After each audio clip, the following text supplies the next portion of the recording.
The very first thing you're going to need to do is if you do not have the MetroLink app, you will need to get it. Once you open up the app, you can actually see we're going to want to set up our account on this page like so. You can skip all of this and you can actually see there's an option to buy tickets right here, just clicking on this button.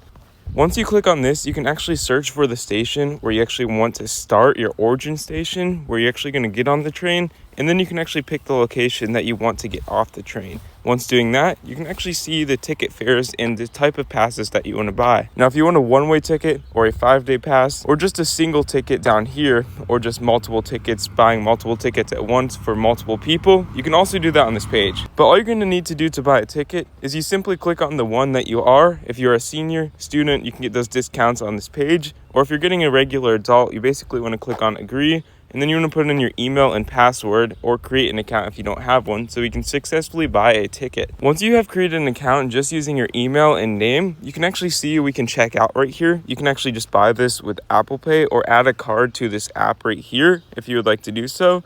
And you can basically just click on confirm to pay at the bottom of the screen once you are ready to pay, or you can split it here if you want to pay with multiple people. Then you will get an email receipt displaying your purchase actually went through. And on the home screen, you can actually go to your ticket wallet right here, and you can actually view all of your tickets that are in use or tickets you've used in the past. And if you don't have any, you can also buy tickets in the ticket wallet. And if you do want to view the schedule, you can basically just click on the schedule right here, and it'll take you to the MetroLink trains website where you can actually view the schedule for all future and present trains departing at the moment. And it's all you need to do to use this app to buy tickets. You kind of need the app. There's no other way around it, unfortunately. There's no website, but so yeah, just get the app, and it's really, really easy to use once you actually are on it.